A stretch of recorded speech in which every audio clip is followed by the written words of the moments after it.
Bismillah, sebelum khotib memulai khutbah di siang hari ini, kami persilahkan kepada jamaah agar merapatkan safnya di depan terlebih dahulu. Bagi jamaah, bapak-bapak yang masih di luar agar masuk ke dalam mengisi saf yang masih kosong di dalam sebagai bentuk menyempurnakan ibadah salat Jumat kita di siang hari ini. Bapak-bapak yang di luar. Bismillahirrahmanirrahim. Innal hamdalillah nahmaduhu wa nasta'inuhu wa nastaghfiruh wa na'udzu billahi min shururi anfusina wa sayyiati a'malina. Man yahdihillahu fala mudilla lahu wa man yudlil fala hadiya lahu. Ashhadu an la ilaha illallah wahdahu la syarika lahu wa ashhadu anna Muhammadan 'abduhu wa rasuluhu الذي لا نبي بعد أما بعد. قال الله تعالى في تنزيل الكريم بعد نعوذ بالله من الشيطان الرجيم يا أيها الذين آمنوا اتقوا الله حق تقاته ولا تموتن إلا وأنتم مسلمون. وقال أيضا يا أيها الذين آمنوا اتقوا الله وقولوا قولا سديدا يصلح لكم أعمالكم ويغفر لكم ذنوبكم ومن يطع الله ورسوله فقد فاز فوزا عظيما. فإن أصدق الحديث كتاب الله وخير الهدى هدى النبي محمد صلى الله عليه وسلم وشر الأمور محدثاتها وكل محدثة بدعة وكل بدعة ضلالة وكل ضلالة في النار. Ibadallah, jamaah salat Jumat Masjid Bangun Iman yang dirahmati oleh Allah SWT. Alhamdulillah, berkat karunia, nikmat, inayah yang Allah anugerahkan, yang Allah limpahkan, haturkan, tuturkan kepada kita selaku hambanya, kita dimudahkan langkahnya untuk menuju masjid yang mulia ini, menuju Baitullah ini, untuk melaksanakan ketaatan perintahnya Allah SWT, kewajiban kita menunaikan salat Jumat. Sungguh ini semuanya tidaklah karena upaya daya kita, itu hanya menjadi sebab, tetapi yang menjadi utama kita mampu melakukan amal saleh adalah karena rahmat Allah SWT.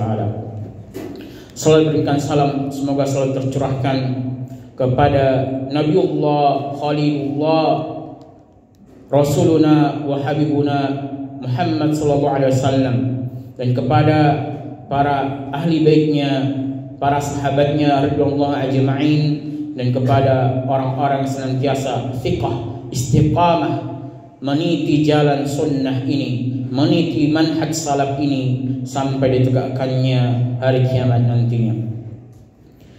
Jemaah salat Jumat yang dirahmati oleh Allah SWT, tema khutbah Jumat pada kali ini adalah kami mengangkat ketika manusia masih layak diberi rahmat. Sejatinya rahmat Allah SWT itu luas dan banyak. Dalam hadis yang diriwayatkan oleh Ibnu Majah dari sahabat yang mulia Abu Sa'id Al-Khudri radhiyallahu anhu, beliau menuturkan Rasulullah SAW bersabda, lillahi mi'ata rahmah, lillahi mi'ati rahmah. Allah SWT memiliki 100 rahmat. Faqassama minha juz'an wahidan bainal khalqi bihi yatarahamun nas wal hawshu wat tayru. Maka Allah SWT membagi rahmat yang 100 itu, satu rahmat untuk seluruh makhluk, yang mana satu rahmat ini akan dijadikan Allah manusia saling berkasih sayang, saling kasih menyayangi. Begitu juga hewan sesamanya atau manusia dengan makhluk yang lain saling mengasihi, karena ini adalah rahmat Allah SWT. Dan dalam riwayat yang lain disebutkan 99 lagi itu Allah sisakan untuk Allah berikan kepada hamba-hambanya, kepada umat Islam, kepada umat Nabi Muhammad SAW atau umat-umat Nabi terdahulu yang mereka mengikuti jalan Nabi-Nabi mereka, agar Allah memberikan ampunan bagi mereka di neraka di akhirat nanti. Kemudian jemaah salat Jumat dirahmati oleh Allah Subhanahu wa taala. Pada kesempatan kali ini kita akan membahas rahmat Allah yang bermakna maghfirah. Karena sejatinya rahmat Allah itu ada bermakna rezeki. Allah memberikan kemudahan rezeki kepada seorang hamba, sejatinya Allah mencucurkan rahmatnya kepadanya. Allah berikan kemudahan kepadanya untuk beramal soleh, menuntut ilmu, berbakti kepada kedua orang tuanya, lakukan kebaikan-kebaikan. Sejatinya itu rahmat dari Allah SWT. Namun ada rahmat yang dari rahmat itu kita mendapatkan ampunan Allah SWT, lalu kita tidak akan diadab oleh Allah SWT. Karena ampunan, maghfirah, kasih sayang Allah berikan, Allah pun tidak mengadab kita. Sebagaimana Allah SWT berfirman dalam Quran surah Az-Zumar ayat 53, "Qul ya ibadiyalladzina asrafu ala anfusihim la taqnatu min rahmatillah innallaha yaghfirud dzunuba jami'a." Katakanlah Muhammad kepada hamba-hambaku yang mereka itu berputus asa terhadap dirinya disebabkan dosa-dosa mereka yang banyak, dosa kesalahan mereka yang melimpah ruah. La taqnatu min rahmatillah, janganlah kalian pernah berputus asa dari rahmat Allah SWT. Sesungguhnya Allah SWT mengampuni seluruh dosa. Para ulama tafsir menjelaskan, terutama Ibnu Katsir rahimahullah menjelaskan dalam kitab tafsirnya, rahmat di sini bermakna maghfirah, ampunan Allah. Allah menghindarkan hamba dari azabnya. Bukan bermakna Allah melampangkan rezekinya atau yang lainnya. Namun ketika orang Allah hindarkan dari perbuatan dosa atau Allah hindarkan dari azab, maka ia akan mendapatkan rahmat yang lain selama dia melakukan ketaatan pada Allah SWT. Yang akan kita sampaikan apa saja ketaatan yang akan menghindarkan kita dari azab Allah SWT, yang akan menjadikan kita mendapatkan rahmatnya. Sebelum itu, berkaitan dengan ayat ini, Ibnu Katsir menjelaskan ataupun mentafsirkan ayat ini dengan mengangkat satu kisah yang ada di Bani Israel, di kalangan Bani Israel. Yang kisah ini diriwayatkan oleh Al-Imam Al-Bukhari, kemudian diriwayatkan juga Ibnu Majah, Muslim, dan juga diriwayatkan oleh Imam Ahmad dalam musnadnya. Dikisahkan oleh Rasulullah SAW, dari kalangan Bani Israel ada seseorang yang pekerjaannya ataupun dia memiliki kebiasaan membunuh orang. Sampai suatu ketika dia telah membunuh sebanyak 99 orang. Lalu ia ingin bertaubat, menggapai maghfirah rahmat Allah SWT. Dan ia pun menjumpai salah satu abid minal ubbad fi Israel, menjumpai salah satu ahli ibadah dari kalangan Bani Israel, lalu meminta fatwa kepadanya, apakah aku bisa diampuni oleh Allah SWT? Apakah aku bisa bertaubat dan taubatku bisa diterima oleh Allah SWT? Apa kata ahli ibadah itu? Sungguh aku tidak melihat ada taubat bagimu, ada ampunan bagi Allah bagimu. Tidak aku lihat seperti itu. Maka lelaki itu pun marah dan langsung membunuh ahli ibadah itu, dan genaplah 100 orang yang ia bunuh. Kemudian ia tidak berputus asa dari rahmat Allah SWT, dari ampunan Allah SWT, dan ia pun mencari jalan yang lain sampai ia menemui seorang alim ulama dari kalangan Bani Israel. Lalu ia bertanya, meminta fatwa kepada alim ulama itu, wahai imam, wahai alim, apakah aku masih bisa diampuni oleh Allah SWT atas perbuatanku telah membunuh 100 orang ini? Apa kata seorang alim itu? La ara man yaqulu bainaka wa bainat taubah. Aku tidak melihat ada yang menghalangimu dari bertobat kepada Allah SWT, dari ampunan Allah SWT. Inilah perbedaan antara orang yang berilmu dengan hanya beribadah tanpa dia tahu apakah ibadah yang aku lakukan itu berdasarkan tuntunan Allah dan Rasulnya, berdasarkan tuntunan nabinya atau tidak. Inilah perbedaan. Dia memberikan fatwa yang berbeda dengan orang yang berilmu. Orang yang berilmu akan memberikan fatwa yang lebih bijak, yang lebih bijaksana, yang lebih hikmah. Lalu seorang alim itu pun memerintahkan lelaki itu agar melakukan perjalanan untuk menebus dosanya ke suatu tempat negerinya orang-orang beriman. Kemudian ia pun melakukan perjalanan ke sana. Namun ternyata takdir Allah mendahulinya. Ketika ia masih dalam perjalanan, malaikat maut pun mencabut nyawanya, dan ia pun meninggal dunia saat itu. Sampai-sampai malakul rahmah wa malakul azab itu bertikai atau mereka itu berdebat, mengatakan, malakul rahmah mengatakan, malaikat rahmat mengatakan lelaki ini adalah ahli surga, sedangkan malakul azab, malaikat yang akan menyiksa membawa azab, yaitu akan ditempatkan malaikat penjaga api neraka, itu mengatakan bahwasanya lelaki ini dari ahli nar, dari penduduk api neraka.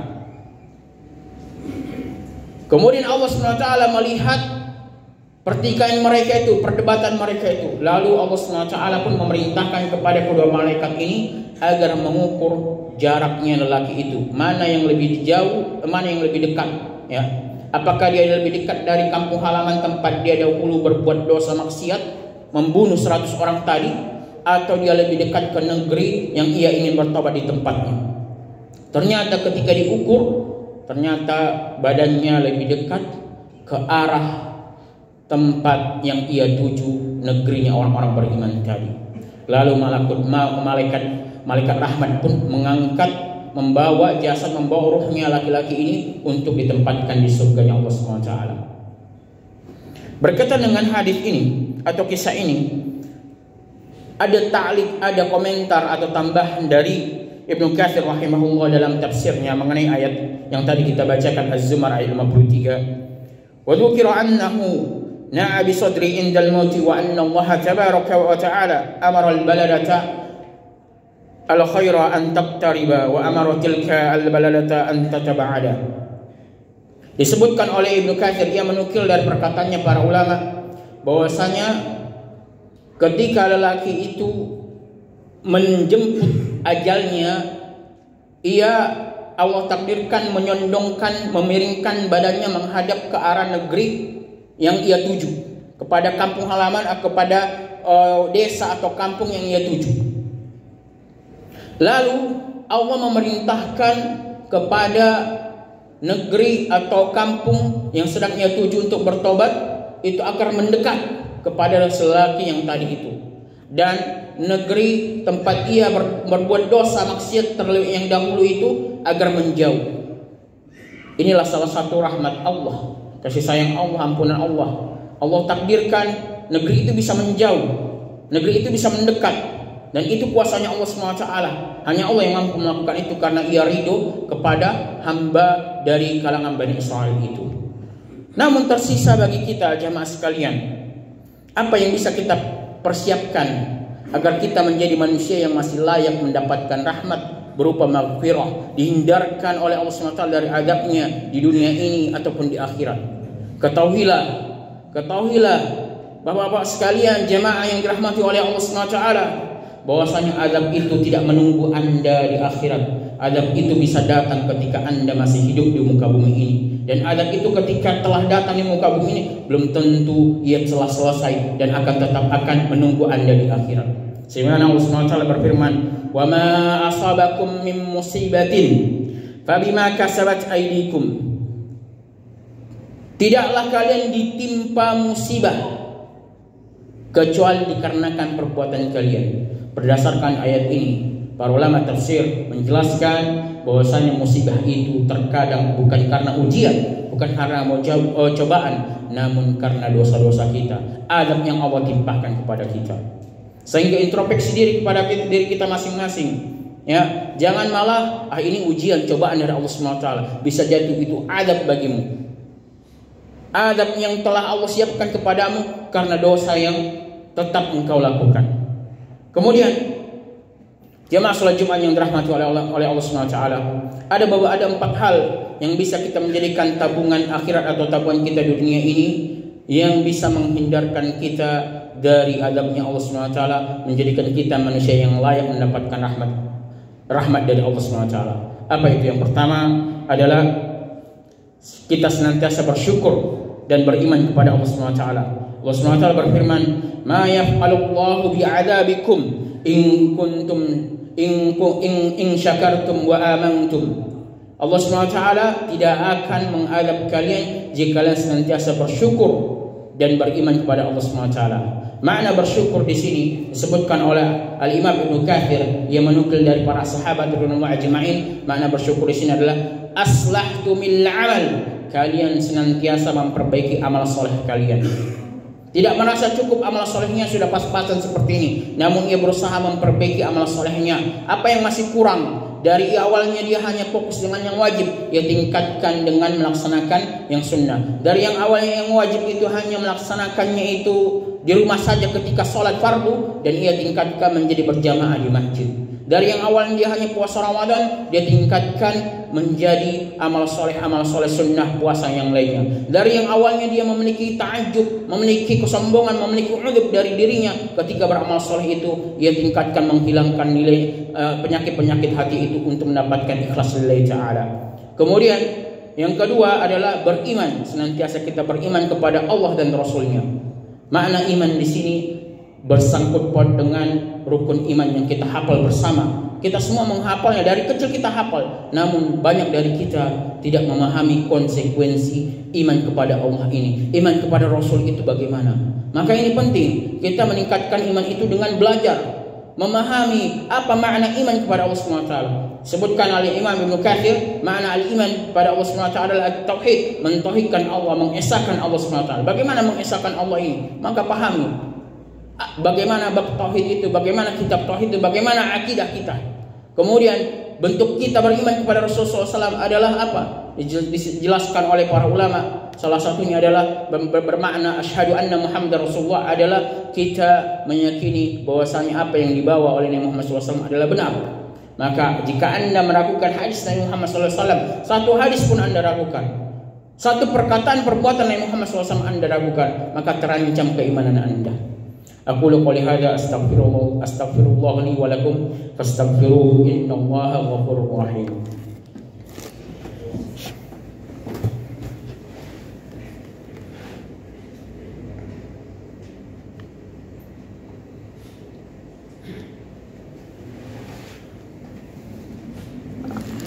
Bismillahirrahmanirrahim. Alhamdulillah wassalatu wassalamu ala nabiyyina syafi'ina maulana Muhammad sallallahu alaihi wasallam wa ala alihi wa sahbihi wa man tabi'ahum bil huda wa man tabi'ahu bil huda ila yaumiddin, amma ba'd. Jemaah salat Jumat yang dirahmati oleh Allah SWT,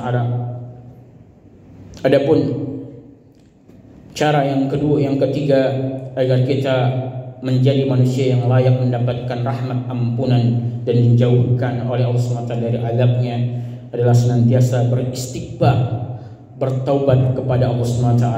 Allah SWT berfirman dalam Quran surah Al-Anfal ayat 33, "Wa ma kana Allahu mu'adzibuhum wa hum yastaghfirun." Dan tidaklah Allah SWT akan mengadab mereka padahal mereka senantiasa beristighfar, memohon ampun, bertaubat kepada Allah SWT. Dosa-dosa bapak-bapak sekalian, jemaah salat Jumat yang lain, baik itu dosa kecil, dosa besar, maka bertaubatlah segera kepada Allah SWT, memohon ampun kepada Allah SWT sebelum adab itu datang, sebelum peringatan dari Allah SWT itu datang. Sesungguhnya adab ini tidak bisa kita tolak dengan kemampuan kita, dengan harta kita, dengan kekayaan kita. Anda yang masih sering menyakiti hati saudara Anda teman kerja Anda di kantor ini, atau kerabat Anda, atau tetangga Anda menzalimi hak mereka, maka mintalah kerelaan dari mereka. Anda yang masih bertransaksi ribawi, melakukan transaksi yang diharamkan oleh Allah SWT, segera memohon ampun kepada Allah, senantiasa beristighfar agar azab itu tidak diturunkan oleh Allah SWT.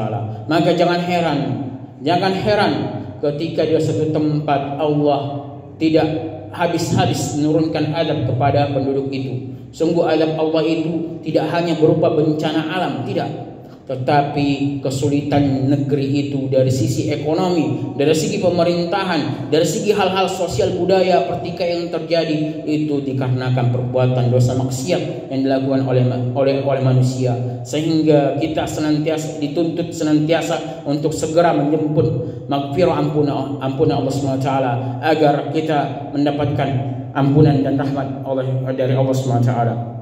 Kemudian yang keempat adalah senantiasa beribadah kepada Allah SWT, menyembah Allah, tidak menyekutukan Allah, mentauhidkan Allah. Dalam Quran surah Al-Furqan ayat 77 Allah berfirman, "Qul ma ya'ba'u bikum rabbi laula du'a'ukum." Katakanlah wahai Muhammad, Tuhanku, Rabbku tidak akan mengindahkan kalian tidak karena ibadahmu. Berkaitan dengan ayat ini, Ibnu Katsir menjelaskan Allah SWT la yubali wa la yaktathiru bikum. Allah SWT tidak akan pernah peduli kepada kondisimu, keadaanmu, bagaimana sengsaranya hidupmu di muka bumi ini.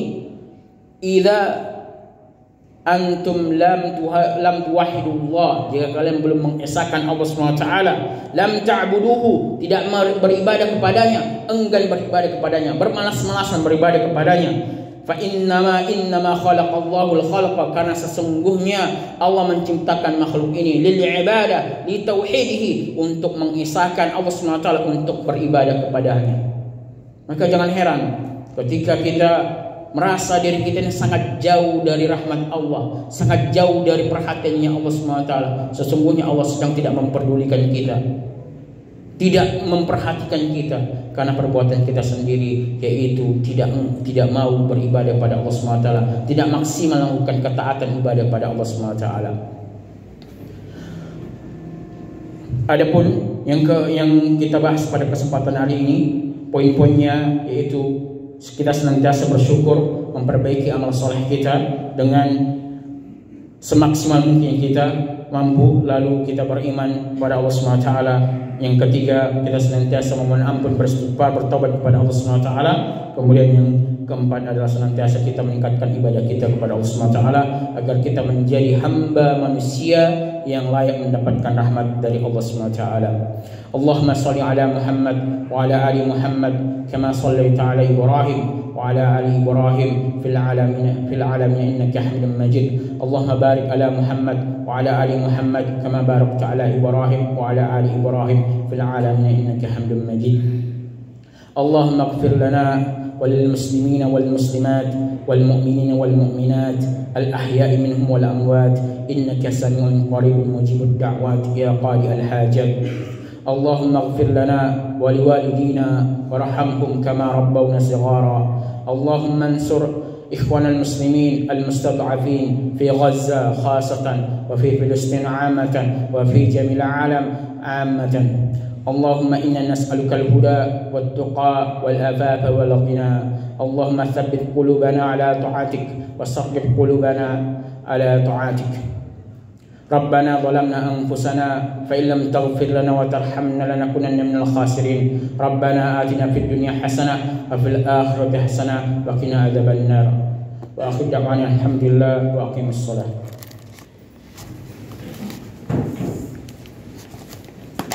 Allahu Akbar.